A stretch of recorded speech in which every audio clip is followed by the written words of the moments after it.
रोज 10 inch की शीरमाल वाली रोटी खाने वाला ससुराल। अब तो घी से भी नफरत होने लग गई है, ऊपर से ये काजू बादाम। पता नहीं जी क्यों इतना घबरा रहा है, कहीं उल्टी ना हो जाए। उर्वशी इतना बोल ही रही होती है कि तभी उसे अचानक उल्टी हो जाती है। अरे भाभी, अभी तक रोटी बनी या नहीं? हे भगवान, ये क्या भाभी, आपने किचन में उल्टी कर दी और अभी तक रोटी भी नहीं बनी। सब वहाँ कब से रोटी का इंतजार कर रहे हैं। तुम्हें मेरी हालत नहीं दिख रही है, इन रोटियों की पड़ी है। इतना ही रोटी खाने का शौक है ना तो खुद बना लो, मुझसे नहीं बनेगी अब शीरमाल प्रीमाल रोटी। इतना कहकर उर्वशी गुस्से से तिलमिलाते हुए अपने कमरे में चली जाती है।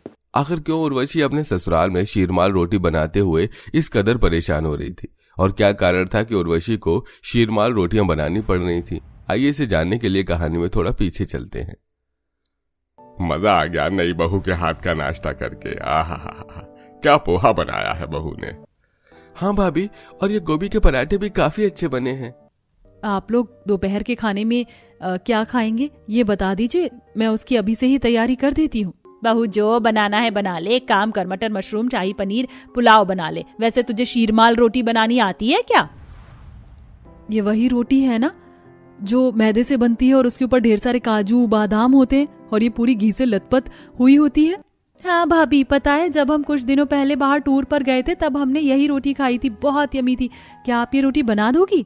हाँ, क्यों नहीं, मैं YouTube से देखकर सब कुछ अच्छा बना लेती हूँ। उर्वशी किचन में जाती है और YouTube पर शीरमाल रोटी बनाने की रेसिपी देखती है। ज्यादा मुश्किल तो नहीं है, काम कर लेती हूँ। पहले काजू बादाम काट के रख देती हूँ और आटा भी गूंथ लेती हूँ, लेकिन इसे बनाऊंगी किस पर? अरे हाँ, जैसे मैं उल्टे तवे और कढ़ाई पर नान बनाती हूँ, ठीक इसी तरह से इसे भी बना लूंगी। उर्वशी शीरमाल रोटी की तैयारी कर रही होती है कि तभी उसकी नंद किचन में आती है। अरे भाभी, एक चीज तो हम आपको बताना ही भूल गए थे। जब हमने शीरमाल रोटी खाई थी तो वो सारी रोटियां कम से कम 10 इंच की थी, तो आप भी हमारे लिए 10 इंच की रोटी बनाना, बिल्कुल उसी की तरह। छोटी बड़ी खाने में मजा नहीं आएगा। चलो ठीक है, मैं 10 इंच की नाप कर शीरमाल रोटी बना देती हूँ। उर्वशी शीरमाल रोटी की सारी तैयारी कर लेती है और कमरे से इंची टेप लाकर नाप कर बिल्कुल 10 इंच की शीरमाल रोटी बना देती है, जो उसके ससुराल वालों को काफी ज्यादा पसंद आती है। माँ, ये तो बिल्कुल वैसी ही लग रही है जैसे हमने उस दिन होटल में खाई थी। मीठी रोटी होने के बावजूद भी इसे सब्जी के साथ खाने में कितना ज्यादा मजा आ रहा है ना। बहू, तूने तो सच में बहुत बढ़िया शीरमाल रोटी बनाई है। रात के खाने में भी तू यही बना लेना। अपने ससुराल वालों से तारीफ सुनकर उर्वशी काफी ज्यादा खुश थी और रात के खाने में वो ढेर सारी शीरमाल रोटी बना देती है। लेकिन उर्वशी को कहाँ पता था कि अब ये शीरमाल रोटी उसकी जिंदगी में हमेशा बनने वाली है। तकरीबन 1 हफ्ता होने को आ गया था और हर रोज उर्वशी को तीनों वक्त खाने में शीरमाल रोटी ही बनानी पड़ रही थी। आपने मेरे लंच के लिए ये नॉर्मल रोटियां क्यों बनाई हैं? जब आपको पता है कि मैं शीरमाल रोटी खाता हूँ तो वो क्यों नहीं बनाई? दिन में तीनों वक्त सब ये शीरमाल रोटी खाते रहते। पता है इसमें कितना घी का इस्तेमाल होता है और कितने काजू बादाम भी लगते हैं। ये हेल्थ के लिए अच्छा नहीं है।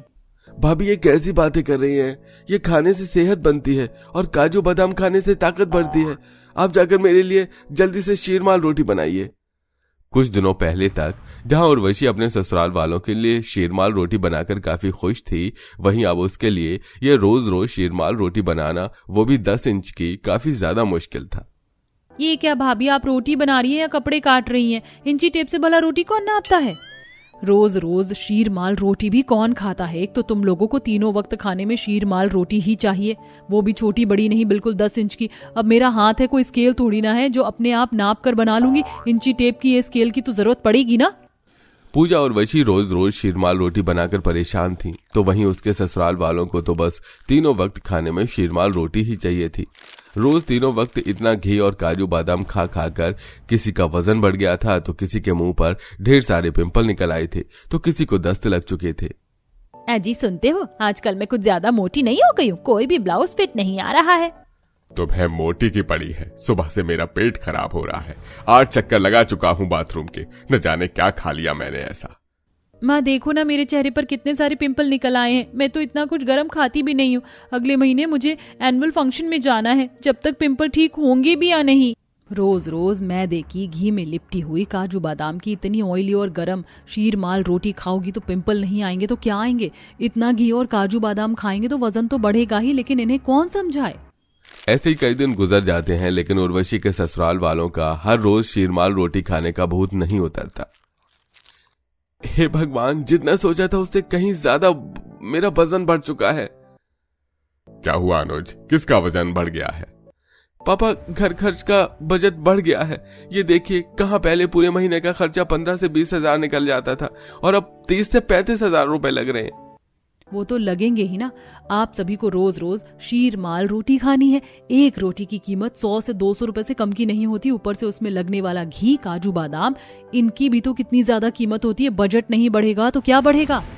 बहू, ऐसे तो फिर हम लोग खाना ही छोड़ देंगे, इसमें खाने का क्या कसूर है? ऐसे ही कई दिन गुजर जाते हैं, हर रोज शीरमाल रोटी बनाते हुए घी की बदबू और काजू बादाम, और आज तो बेचारी किचन में उल्टी ही कर देती है और शीरमाल रोटी न बनाने के बारे में ठान कर कमरे में चली जाती है। लेकिन बेचारी कर ही क्या सकती थी। ससुराल वालों के आगे मजबूर होकर उर्वशी को फिर से शीरमाल रोटी बनानी पड़ती है। ऐसे ही कुछ दिन और गुजर जाते हैं और आज उर्वशी के घर कुछ मेहमान आते हैं। उन्हें मेहमानों के लिए भी उर्वशी को शीरमाल रोटी बनानी पड़ती है, जो सभी को काफी ज्यादा पसंद आती है। अरे वाह, ये शीरमाल रोटी तो काफी ज्यादा टेस्टी है। मैंने तो बस इसके बारे में सुना था, पहली बार खा रहा हूँ। मुझे तो ये काफी पसंद आई है। ये सच में काफी अच्छी है। मीठी होने के बाद भी सब्जी के साथ खाने में काफी अच्छी लग रही है। इसीलिए तो ये शीरमाल रोटी हमें इतनी ज्यादा पसंद है। अब आप लोग जब तक यहाँ हैं, हर रोज आपको शीरमाल रोटी ही खाने को मिलेगी। पूनम और मोहित को उर्वशी के ससुराल में रहते हुए 4 से 5 दिन हो चुके थे, लेकिन हर रोज उन लोगों को तीनों वक्त खाने में शीरमाल रोटी ही मिल रही थी, जिसे खा खाकर वो दोनों काफी परेशान हो गए थे। और अब वो और उर्वशी से स्पेशली कहकर नॉर्मल रोटी बनवाते हैं। पूनम और मोहित को नॉर्मल रोटी खाता देख, अरे ये आप लोग नॉर्मल रोटी क्यों खा रहे हैं? उर्वशी बहू, क्या तूने उनके लिए शीरमाल रोटी नहीं बनाई? चाचा, हमने ही उर्वशी को मना किया था कि वो हमारे लिए शीरमाल रोटी नहीं बनाए। ना जाने आप लोग रोज रोज ये शीरमाल रोटी कैसे खा लेते हैं। पता है इसमें कितना घी होता है, और इतना कि इंसान का कोलेस्ट्रॉल लेवल कितना ज्यादा बढ़ सकता है। ऊपर से इसके काजू बादाम, ये तो काफी ज्यादा गर्म होते हैं, और अब तो बिल्कुल ठंडी खत्म हो चुकी है। गर्मी में ये सब खाना आप लोगों की हेल्थ के लिए कितना ज्यादा डेंजरस है। सिर्फ कुछ ही महीने पहले तो हम आप लोगों से मिले थे, तब आप सबका वजन बिल्कुल ठीक था, लेकिन अब देखिए सबका वजन धीरे धीरे कितना बढ़ गया है। और शिल्पा नंदिनी, तुम्हारे मुंह पर तो कितने सारे पिंपल्स भी हो चुके हैं। ये सब रोज रोज शीरमाल रोटी खाने का ही नतीजा है। मोहित और पूनम की बात सुनकर सभी घर वाले सोच में पड़ जाते हैं, जिसे देख उर्वशी इस पल का फायदा उठाती है और रोज रोज घर में शीरमाल रोटी में जितना घी, मैदा और काजू बादाम का इस्तेमाल होता था, उन सब की लिस्ट बनाकर ले आती है, जिसका दाम तकरीबन 20 से 25 हजार रुपए था। ये देखिए, हमारे घर में महीने का सिर्फ 15,000 रुपए का राशन आता है, और ये बाकी के सारे पैसे सिर्फ काजू बादाम और घी में जाते हैं। इस तरह बजट बढ़ रहा है घर का, और आप सबकी हेल्थ भी इतनी खराब हो रही है। मेरी ना सही, कम से कम मोहित और पूनम की तो बात सुनिए। उर्वशी, तुम ठीक कह रही हो। मोहित, पूनम का भी कहना बिल्कुल ठीक है। स्वाद के चक्कर में हम लोग तो अपनी सेहत के साथ कितना बड़ा खिलवाड़ कर रहे थे, साथ ही साथ बजट भी कितना ज्यादा बढ़ चुका है। ऐसा ही रहा तो हम लोग एक दिन तो कटोरा लेकर सड़क पर आ जाएंगे। अनुज बिल्कुल ठीक कह रहा है। अब शीरमाल रोटी तो हम खाना छोड़ नहीं सकते, लेकिन थोड़े बदलाव तो कर सकते। अब हफ्ते में से एक बार ही घर में शीरमाल रोटी बनेगी, जिससे हमारी सेहत पर भी इसका कोई बुरा असर नहीं पड़ेगा, और ना ही महीने का बजट खराब होगा। अपने ससुराल वालों को आखिरकार बात समझ आने पर उर्वशी काफी ज्यादा खुश थी, जिसके चलते अब उर्वशी सिर्फ संडे ही 10 इंच की शीरमाल रोटी बनाती है और अब खुद अपने ससुराल वालों के साथ खाती भी है। क्या हुआ, नहीं उठाया ना फोन? किशन को फोन कर रहा हूं तो वो फोन नहीं उठा रहा है। मैंने सोचा नहीं था कि मेरी खुद की बेटियां मेरे साथ ऐसा करेंगी। शंकर और सरस्वती अपनी बेटियों के बारे में बात कर ही रहे होते हैं, तभी वहाँ सरस्वती की पड़ोसन चमेली का आना होता है। और रे, ये क्या सरस्वती, तेरी आंखों में आंसू कैसे? अच्छा, तो अपनी दोनों बेटियों को लेकर चिंतित है। मैंने तो पहले ही कहा था, तूने शहर भेजकर अपनी बेटियों को गलती कर दी। अब देख, हाथ से निकल गई ना तेरी बेटियां, और मेरा मन तो कहता है कहीं वो दोनों किसी के संग भाग तो नहीं गई। नहीं, मैं अपनी बेटियों को अच्छे से जानती हूँ, वो ऐसा गलत कदम नहीं उठा सकती। अब क्या कर सकती है सरस्वती, तू भी अपने मन को तुझे इस तरह ही बहलाना फुसलाना होगा। बस मैं तो यही दुआ करूंगी कि तेरी बेटियों जैसी औलाद भगवान किसी को ना दे। इतना कहकर चमेली वहां से चली जाती है। शंकर चमेली की बातें सुनकर सरस्वती से कहता है, अरे दुनिया कुछ भी बोले, हमें अपनी बेटियों पर भरोसा रखना है। नहीं जी नहीं, मुझे भी अब ऐसा ही लगता है कि मेरी बेटियां मेरे हाथ से निकल गई है। यहाँ भूखे प्यासे उसके पैसे भेजने की राह देख रहे हैं और उन दोनों की बहनों से कोई खबर नहीं। आखिर गरीब माँ बाप जिनके पास खाने के लिए अन्न का एक दाना नहीं था, वह अपनी शहर में रह रही बेटियों के खबर की राह ताक रहे थे। आखिर उनकी बेटियां शहर जाकर क्या अपने बूढ़े माँ बाप को भूल गईं, या फिर शहर जाकर दोनों बेटियां शहरी रंगत में रंग गईं, या और कोई वजह है जिस वजह से शंकर और सरस्वती की दोनों जवान बेटियां शहर जाने के बाद अपने माता पिता की खोज खबर भी नहीं ले रही थीं। इसे जानने के लिए हमें कहानी में थोड़ा पीछे चलना होगा। शंकर और सरस्वती की दो बेटियां थी। शंकर ने अपनी दोनों ही बेटियों को खूब अच्छे से पढ़ाया लिखाया था ताकि वह पढ़ लिख कर अच्छी नौकरी कर सकें और बुढ़ापे में उनका सहारा बने। एक रोज शंकर का भाई किशन शहर से शंकर के घर आता है। अरे चाचा जी आप, माँ पिताजी देखिए कौन आया है, शहर से चाचा जी आए हैं। लगता है आज तो मेरा छोटा भाई अपने घर का रास्ता ही भूल गया है। अरे बिल्कुल नहीं, मैं आप सभी से मिलने आया हूँ, तो भला मुझे रास्ता भूलने की क्या जरूरत। अकेले ही आए हैं, देवरानी जी बच्चों को भी ले आते। अरे बच्चों को गांव में मन कहाँ लगता है, और मैंने तो कोकिला से कहा भी था चलो भाभी से मिलवा देता हूँ, लेकिन नहीं आई वो। तू खड़ा क्यों है, आजा बैठ। सुनंदा बेटा जरा चाचा जी के लिए चाय नाश्ता ले आओ। शंकर का भाई किशन शहर रहता था और कभी कभी शंकर से मिलने आता था, और इस बार तो कई सालों बाद किशन अपने भाई से मिलने आता है और काफी दिन रहता है। एक रोज बातचीत के दौरान किशन शंकर की बेटियों को अच्छी नौकरी लगवाने की बात कहता है। भैया आपने गांव में रहते हुए अपनी दोनों बेटियों को इतना पढ़ा लिखा लिया है और कुछ सालों में आप इनकी शादी भी कर देंगे। मैं तो कहता हूँ इन्हें मेरे साथ शहर भेज दीजिए ताकि कुछ साल ये लोग नौकरी करके अपनी शादी के लिए पैसा जमा कर ले। अरे कितनी अच्छी बात कही है, मैं भी यही सोच रहा था कि इतना पढ़ा लिखा दिया है, कम से कम कुछ समय नौकरी कर ले। बातचीत के दौरान ही शंकर अब अपनी बेटियों को अपने छोटे भाई के साथ शहर भेज देता है। सुनंदा और भारती भी पहली बार शहर आकर खुश थीं, लेकिन उन्हें क्या पता था कि उनकी ये खुशी जल्द ही गम में बदलने वाली है। अरे देखो जरा बबलू और स्वीटी कौन आया है, तेरे बड़े पापा की दोनों जवान बेटियां आई हैं। हाजी आप इन्हें यहाँ क्यों लाए हैं?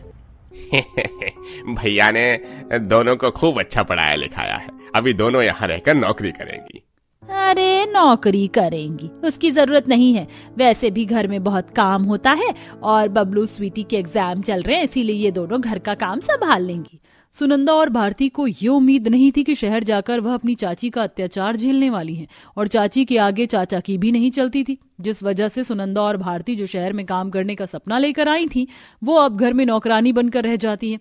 इधर कई महीने बीत जाते हैं। शुरू में तो सुनंदा और भारती अपने माता पिता से बात भी कर रहे थे, लेकिन कुछ समय बाद शंकर और सरस्वती को उनकी बेटियों की कोई खबर नहीं मिल पा रही थी।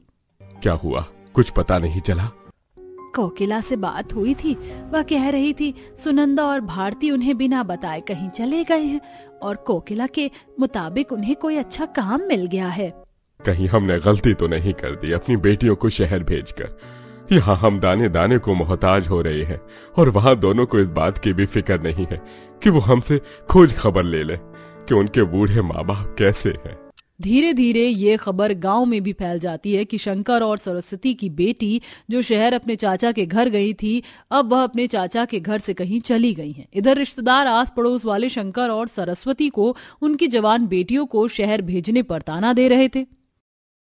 अरे सरस्वती, तेरी तबीयत तो ठीक है, सुना है तेरी बेटियां किशन के घर रहने गई थी, लेकिन वहाँ से वो दोनों कहीं चली गई हैं। मुझे तो पहले ही शक था तेरी बेटियां तेरे हाथ से निकल चुकी हैं। और इतना पढ़ना लिखना फिर शहर भेजना, क्या जरूरत थी? लड़कियां हैं, शादी करके उन्हें उनके ससुराल भेजना था। आप हमें हमारे हाल पर छोड़ दीजिए, मुझे पूरा भरोसा है मेरी बेटियां कुछ गलत नहीं कर रही, वो जहाँ भी होंगी ठीक होगी। जहां एक तरफ बूढ़े माँ बाप अपनी दोनों जवान बेटियों का रास्ता देख रहे थे, वहीं दूसरी तरफ सुनंदा और भारती अपनी चाची के घर से भागकर दर दर की ठोकरें खा रही थी ताकि उन्हें अच्छी नौकरी मिल जाए। तू चिंता ना कर, हमें जल्दी काम मिल जाएगा और हम फिर माँ और पिताजी से संपर्क भी कर सकेंगे। दीदी 2 महीने बीत गए हैं, 1.5 महीना तो हम उस चुड़ैल के चंगुल में रहे। अब भागे हैं तो उम्मीद करते हैं हमें कोई अच्छा काम मिले। दोनों बहन फुटपाथ पर बैठी होती हैं, तभी वहां एक आदमी आकर उन्हें परेशान करने लगता है, जिसे देखकर वहां एक औरत बड़ी सी गाड़ी से उतरकर उस आदमी को भगाती है और उन दोनों लड़की से उनका हालचाल लेकर उन्हें काम देने का वादा करती है। सुनंदा और भारती को काम तो मिल जाता है, लेकिन इधर शंकर और सरस्वती की हालत बद से बदतर हो चुकी थी। लगता नहीं अब मैं जी पाऊंगा। नाते रिश्तेदार, गांव वाले, आस पड़ोस वाले, हर कोई हमारी बिटिया को लेकर बातें बना रहे हैं। अरे जाने दो उन दोनों को, समझेंगे हमारी कोई औलाद नहीं थी। तुम्हें कितनी बार कहा है कि भरी बोरियां मत उठाया करो, हो गई ना तबीयत खराब। अगर हम 4 दिन भूखे ही रहेंगे तो क्या होगा?